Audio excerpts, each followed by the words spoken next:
당신은 지금 깊은 서운함과 허무 속에 서 있습니다.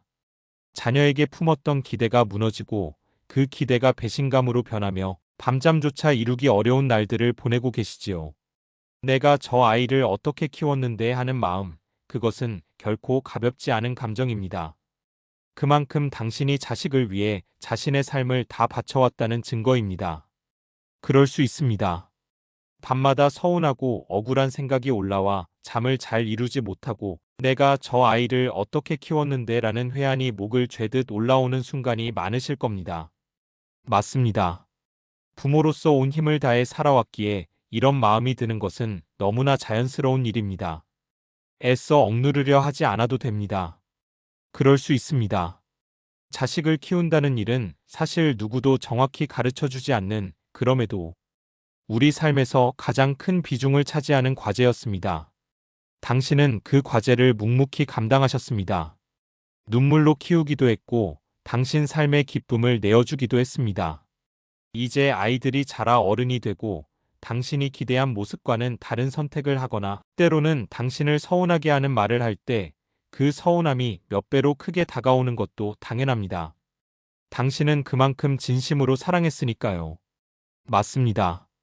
그러나 여기서 한 가지 꼭 짚고 넘어가야 할 부분이 있습니다. 자식은 결코 부모의 소유물이 아닙니다. 이 세상에 태어나는 순간부터 이미 부모를 떠날 준비를 하고 있는 존재입니다. 어쩌면 우리가 그 사실을 너무 늦게 깨닫게 되는 것일지도 모릅니다. 아이가 부모 뜻대로 순하게 살아주고 부모 마음을 기쁘게 해준 시간들이 있었다면 그것만으로도 사실 기적 같은 선물이었습니다. 하지만 우리는 그 기적에 감사하기보다 그 부족한 부분에 시선을 빼앗기곤 합니다. 다른 집 아이들은 저렇게 부모를 챙긴다는데 내 아이는 왜 이럴까 하고 말이지요. 인간은 원래 감사해야 한다는 것을 알면서도 도리어 비교하고 불평하며 스스로를 괴롭히는 어리석음을 반복하는 존재입니다. 맞습니다. 그럴 수밖에 없었을 거예요. 쇼펜하우어는 인생이 고통 그 자체라고 했습니다. 살아간다는 일 자체가 무수한 상처와 실망을 품을 수밖에 없다는 것이지요. 그러나 동시에 니체는 이렇게 말했습니다. 그래도 삶의 예라고 말하라고요. 우리가 겪는 상처와 허무가 아이러니하게도 우리 삶의 의미를 증명하는 순간이기도 합니다. 당신의 삶 역시 그러합니다. 자식을 위해 애써온 지난 세월이 허무한 것처럼 느껴져도 그 길 위에서 당신이 흘린 땀과 눈물이 분명히 의미를 지니고 있습니다. 그럴 수 있습니다. 이제 남은 삶에서 중요한 것은 아이가 나를 어떻게 해주느냐가 아니라 내가 내 삶을 어떻게 살아가느냐입니다. 자식은 자식대로 자신이 걸어가야 할 길을 가야 하고 부모인 당신도 부모대로 당신의 하루를 살아야 합니다. 서로에게 기대와 실망을 반복하는 관계로 남는 것은 남은 시간을 더 괴롭게 만들 뿐입니다. 함께 있을 때 그저 함께 있음에 감사하다는 마음을 가지는 것, 그것만으로 충분합니다. 칼 로저스는 인간을 있는 그대로 존중해야 한다고 했습니다. 자식을 바라보는 시선에서도 또 당신 자신을 바라보는 시선에서도 마찬가지입니다. 내가 잘못 키운 건가, 내가 더 해줄 수 있었는데 라는 자책도 내려놓으셔도 됩니다. 당신은 그 시절 최선을 다하셨습니다. 그럴 수밖에 없었을 거예요. 이제는 스스로에게도 따뜻한 존중을 베풀어 주셔야 합니다. 나이가 들어 몸이 아프고 마음이 약해질수록 더 쉽게 서운함이 치밀어 오를 수 있습니다. 하지만 그것은 당신이 나약해서가 아니라 그만큼 삶을 깊이 살아왔기 때문입니다. 애써 억누르지 마시고 때로는 눈물로 흘려보내셔도 괜찮습니다. 눈물이 빠져나간 자리에 조금 더 맑은 공간이 생길 수 있습니다. 인생은 길지 않습니다. 지금 이 순간도 흘러가고 있습니다. 남은 시간을 서운함과 비교 속에 묻어두기보다는 내가 살아있음에, 여전히 숨쉬고 있음에 감사하며 하루하루를 살아가실 수 있기를 바랍니다. 아이가 해주지 못하는 부분에 집중하기보다 내가 내 삶에서 새롭게 발견할 수 있는 기쁨을 찾아가는 일에 마음을 기울이시면 좋겠습니다. 그것이 결국 당신의 삶을 더 단단하게, 더 평온하게 만들어줄 것입니다. 당신은 이미 긴 세월을 훌륭히 살아오셨습니다. 허무함을 느끼는 그 순간조차 사실은 당신이 진실하게 살아왔다는 증거입니다. 그러니 이제는 서운함을 품으면서도 동시에 당신 자신의 삶을 존중하며 살아가시기를 바랍니다. 맞습니다. 당신은 그렇게 할 수 있습니다. 인간의 역사를 들여다보면 당신의 그 심정은 결코 특별한 예외가 아닙니다. 오히려 인류가 수천 년 동안 반복해온 너무나 보편적인 감정의 흐름입니다. 쇼펜하우어는 인간은 원래 결핍의 존재이며 얻지 못한 것에 집중하여 스스로를 괴롭힌다고 했습니다. 우리가 지금 느끼는 이 허무와 서운함 역시 바로 그 보편적 운명의 일부일 뿐입니다. 당신 혼자만의 어리석음이 아니라 인간이라면 누구나 거쳐가는 과정입니다. 불교는 집착이 괴로움의 뿌리라고 말합니다. 부모가 자식에게 갖는 애착과 기대 또한 예외가 아닙니다. 자식은 태어나는 순간부터 부모를 떠날 준비를 하는 존재입니다. 부모 뜻대로 머물러주는 시간, 효를 다하는 순간이 있었다면 그것은 이미 기적과도 같은 선물이었습니다. 그러나 인간은 그 기적에 감사하지 못한 채 다른 집 자식과 비교하며 내 자식의 부족함만을 바라보곤 합니다. 니체는 이런 인간의 본성을 보며 인간은 늘 자신이 가진 것을 경멸하고 가지지 못한 것을 숭배한다고 말했습니다. 바로 지금 당신의 마음이 그러하실 수도 있습니다. 하지만 그것은 인간이라는 보편적 조건의 일부입니다. 그럴 수밖에 없었을 거예요. 인간은 늘 비교하며 살아왔습니다. 그러나 비교 속에서 얻는 것은 늘 실망과 분노뿐이었습니다. 당신이 지금 겪고 계신 괴로움은 사실 인류가 수천 년 동안 되풀이해온 하나의 서사입니다. 철학자들이, 종교가, 그리고 수많은 부모들이 모두 같은 깨달음을 얻었습니다. 자식은 부모의 것이 아니며 부모와 자식은 서로에게 잠시 스쳐가는 손님일 뿐이다. 그 진리를 받아들이기까지 인간은 모두 실망하고 원망하고 허물을 겪었습니다. 당신의 괴로움은 인류가 함께 걸어온 길의 일부입니다. 혼자가 아니십니다. 니체는 이렇게 말했습니다. 삶을 사랑하라. 비록 그것이 고통으로 가득 차 있다 해도 지금의 서운함과 허무가 당신의 삶을 부정하는 증거가 아니라 오히려 당신이 삶을 진실하게 살아왔다는 증거입니다. 쇼펜하우어의 말처럼 인생은 본래 고통으로 짜여 있지만 그럼에도 불구하고 우리는 그 고통을 통해 삶의 본질을 깨닫습니다. 이제부터의 삶은 자식이 당신을 어떻게 대하느냐에 의해 좌우될 필요가 없습니다. 그것은 이미 당신의 손을 떠난 영역입니다. 당신의 삶은 여전히 당신 것입니다. 노년은 단순히 쇠퇴의 시기가 아니라 인간이 비로소 집착을 내려놓고 존재의 그 자체를 바라볼 수 있는 시기이기도 합니다. 불교에서 말하는 무상은 바로 지금 당신이 체험하고 있는 그 허무의 감각을 통해 드러납니다. 모든 것은 흘러가고 모든 것은 머물지 않습니다. 그것을 억지로 붙잡으려 하지 않을 때 오히려 깊은 평안이 찾아옵니다. 인간 중심 상담이론의 창시자 칼 로저스가 강조한 무조건적 존중은 자녀를 향해서도 당신 자신을 향해서도 적용되어야 합니다. 자식을 더 이상 평가하고 비교하지 않으셔도 됩니다. 그 아이는 그 아이대로의 길을 걷고 있습니다. 당신 또한 당신의 길을 걷고 계십니다. 서로가 서로에게 실망하거나 기대하는 관계를 넘어서 그냥 존재 자체로 존중하는 관계가 될 수 있다면 남은 시간은 훨씬 평온해질 것입니다. 당신은 이미 긴 세월을 훌륭히 살아오셨습니다. 지금 이 허무와 서운함은 사실 당신이 인간으로서 너무도 자연스러운 길을 걷고 있다는 증거입니다. 철학자들의 말처럼 인생은 누구에게나 고통스럽고 허무하며 동시에 그 허무 속에서 스스로의 자유와 의미를 새로 발견해야 하는 여정입니다. 당신이 지금 느끼는 감정은 결코 잘못된 것이 아닙니다. 오히려 진리를 깨닫는 과정의 일부입니다. 그럴 수 있습니다. 그러니 이제는 자식의 태도에 당신의 마음을 묶어두지 마시고 당신 자신을 위한 삶으로 조금씩 발걸음을 옮기시길 바랍니다. 당신은 여전히 삶을 사랑할 수 있습니다. 고통과 허무가 있음에도 불구하고, 아니, 오히려 그것들 덕분에 더 깊이 삶을 이해할 수 있습니다.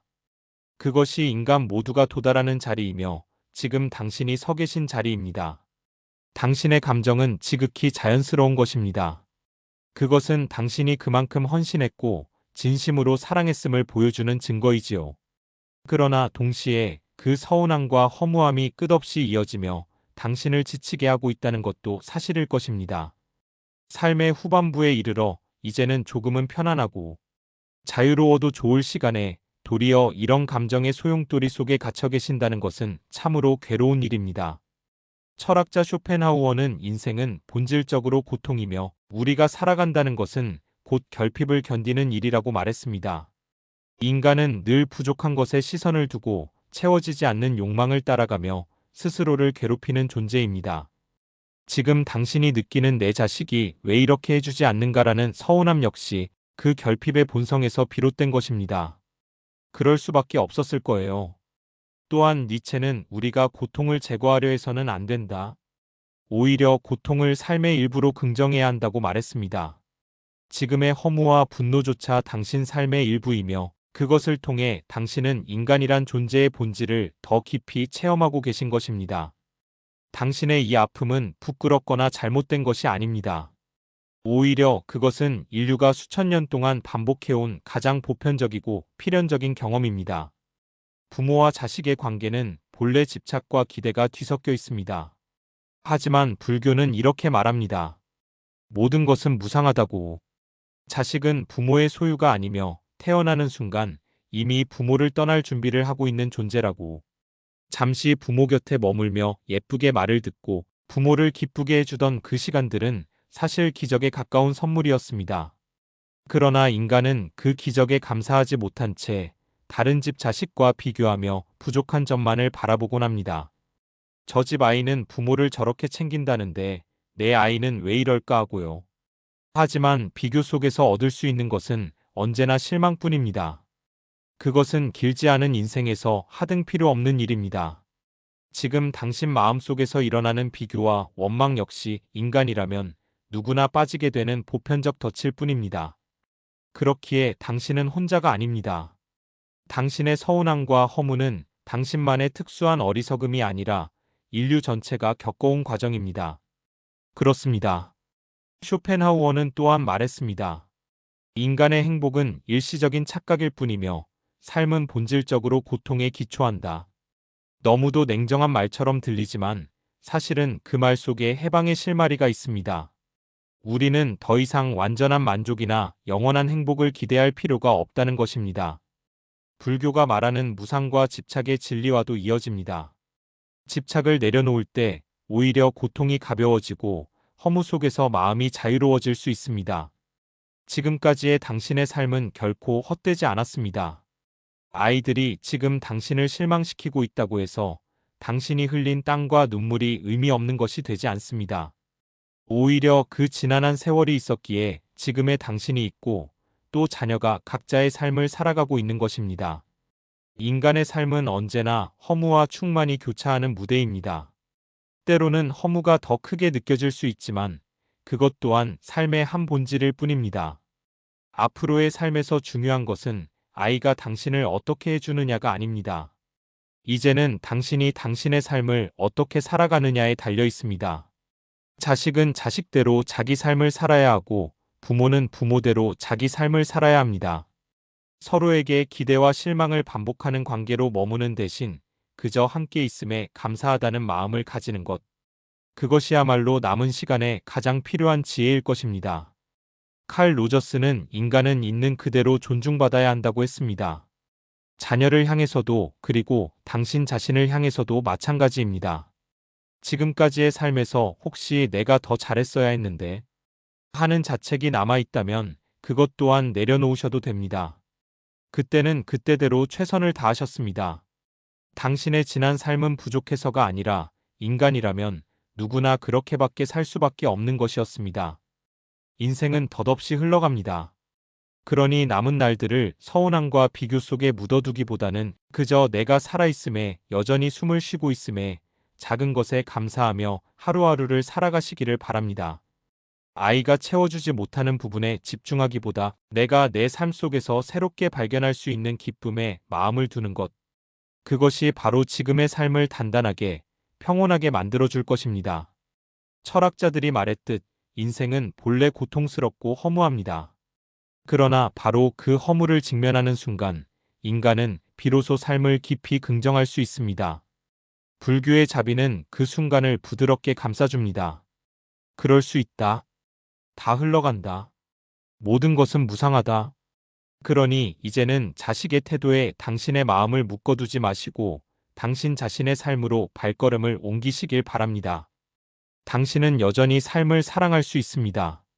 고통과 허무가 있음에도 불구하고, 아니, 오히려 그것들 덕분에 더 깊이 삶을 이해할 수 있습니다. 그것이 인간 모두가 도달하는 자리이며 지금 당신이 서 계신 자리입니다. 불교는 집착이 괴로움의 뿌리라고 말합니다. 자식을 향한 집착과 기대도 마찬가지입니다. 그 집착을 조금 내려놓을 때 마음은 한결 가벼워집니다. 아이들이 당신 마음을 다 채워주지 못한다 해도 그 아이들은 이미 그들 나름대로의 길을 걷고 있습니다. 당신 또한 이제 당신의 길을 가셔야 합니다. 부모는 부모대로, 자식은 자식대로 각자의 삶을 충실히 살아갈 때 서로 기대와 실망을 반복하는 대신 그저 함께 있음에 감사한다는 마음으로 만날 수 있습니다. 당신이 지금 느끼는 허무는 사실 인간이라면 누구도 피할 수 없는 감정입니다. 쇼펜하우어가 말했듯 행복은 잠시 스쳐가는 착각일 뿐이고 인생은 본질적으로 고통 위에 세워져 있습니다. 그러나 니체는 거기서 멈추지 않고 우리는 그럼에도 불구하고 삶의 예라고 말해야 한다고 했습니다. 허무를 직면했을 때 우리는 두 가지 선택을 할 수 있습니다. 허무 속에 주저앉거나 그 허무를 뚫고 삶을 새롭게 긍정하는 것. 지금 당신은 바로 그 갈림길에 서 계신 것입니다. 당신의 지난 날은 헛되지 않았습니다. 자식이 지금 서운하게 한다고 해서 당신이 흘린 눈물과 땀이 의미 없는 것이 되지 않습니다. 오히려 그 지난 세월이 있었기에 지금의 당신이 있고 또 당신 자녀가 각자의 삶을 살아가고 있는 것입니다. 그것이 바로 인생의 역설입니다. 헌신은 때로 서운함을 낳지만 그럼에도 불구하고 그 헌신은 결코 사라지지 않고 남아 있습니다. 이제 남은 날들은 서운함에 묶여보내기에는 너무도 소중합니다. 인생은 덧없이 흘러갑니다. 남은 시간을 아이들이 어떻게 해주느냐에 두기보다는 내가 내 삶 속에서 어떻게 새로운 기쁨을 발견할 수 있을지에 마음을 두는 것이 지혜일 것입니다. 작은 것에도 감사하며 하루하루를 내 삶으로 살아가십시오. 그것이 결국 당신 마음을 단단하게 하고 평온하게 만들어줄 것입니다. 쇼펜하우어는 인간 존재를 이렇게 말했습니다. 인생은 고통과 권태 사이를 오가는 진자의 운동과 같다. 우리가 욕망을 품고 그것을 이루기 전까지는 고통 속에 있고 그것을 이루고 나면 곧바로 권태 속으로 빠져듭니다. 부모의 마음도 이와 다르지 않습니다. 아이가 어릴 적에는 잘 자라주어야 한다는 욕망이 고통을 낳고 아이가 성장한 후에는 나를 위로해 주어야 한다는 또 다른 기대가 권태와 허물을 낳습니다. 당신이 지금 느끼는 서운함은 인간의 본성 그 자체에서 비롯된 것입니다. 그것은 결코 당신의 잘못도 특수한 실패도 아닙니다. 그럴 수밖에 없었을 것입니다. 그러나 철학은 여기서 멈추지 않습니다. 니체는 쇼펜하우어와 달리 고통을 단순히 비극적 운명으로만 보지 않았습니다. 그는 이렇게 말했습니다. 운명을 사랑하라 에머 FATI. 그것이 진정한 위대함이다. 인생의 고통을 단순히 감내하거나 원망하는 대신 그 고통마저 긍정하고 사랑할 수 있을 때 인간은 비로소 자유로워진다는 것입니다. 지금 당신이 겪고 있는 서운함, 허무, 배신감까지도 인생의 일부로 받아들이고 그것을 사랑할 수 있을 때 오히려 그 감정이 당신을 단단하게 만들 것입니다. 물론 그것은 쉽지 않은 일입니다. 그러나 인간은 원래 완전한 행복을 위해 태어난 존재가 아닙니다. 쇼펜하우어의 말처럼 인간의 욕망은 끝없이 이어지며 충족되면 또 다른 욕망이 나타나기 때문입니다. 자녀에게 품은 기대 역시 충족될 수 없는 욕망 중 하나일 뿐입니다. 따라서 실망과 배신감은 결코 이상한 일이 아닙니다. 오히려 너무나 당연한 귀결입니다. 불교는 이 점에서 우리에게 또 다른 통찰을 줍니다. 모든 것은 무상하며 집착은 곧 괴로움의 근원이라는 것입니다. 자식은 부모의 것이 아니며 태어난 순간 이미 부모를 떠날 준비를 하고 있습니다. 부모의 뜻대로 살아주는 아이, 부모에게 효를 다하는 아이가 있다면 그것은 기적과도 같은 선물입니다. 그러나 인간은 그 기적을 기적으로 여기지 못하고 다른 집 아이와 비교하며 스스로를 괴롭히곤 합니다. 당신도 지금 그 덫에 걸려 있는 것일지 모릅니다. 하지만 그것은 인간 모두가 빠지는 보편적 함정일 뿐입니다. 당신 혼자만의 어리석음이 아닙니다. 니체는 또 이렇게 말했습니다. 반복을 긍정하라. 다시 살아야 한다면 지금의 삶도 기꺼이 다시 선택할 수 있어야 한다. 지금 당신이 느끼는 허무와 배신감조차 삶의 한 부분으로 다시 긍정할 수 있다면 그 순간 당신은 삶을 새롭게 사랑할 수 있을 것입니다. 당신이 흘린 눈물, 삼켜낸 서운함은 헛되지 않았습니다. 그것은 당신이 얼마나 진실하게 살아왔는지를 보여주는 증거입니다. 그러니 이제는 자식의 태도에 당신의 삶을 묶어두지 마시고 당신 자신을 위한 삶을 살아가시길 바랍니다. 자식은 자식대로 자기 길을 가야 하고 부모인 당신도 부모대로 남은 시간을 살아야 합니다. 서로에게 기대와 실망을 반복하는 대신 그저 함께 있음에 감사하다는 마음으로 만날 수 있다면 그것으로 충분합니다. 당신은 이미 훌륭히 살아오셨습니다. 인생은 본래 고통스럽고 허무합니다. 그러나 그 허물을 직면하고도 삶을 사랑할 수 있다면 그것이야말로 인간이 도달할 수 있는 가장 깊은 지혜입니다. 니체가 말한 것처럼 삶의 예라고 말하십시오. 설령 그것이 고통과 배신으로 얼룩져 있다 해도 그 속에서 당신만의 의미를 새롭게 세울 수 있습니다. 이상 시크릿 레터였습니다.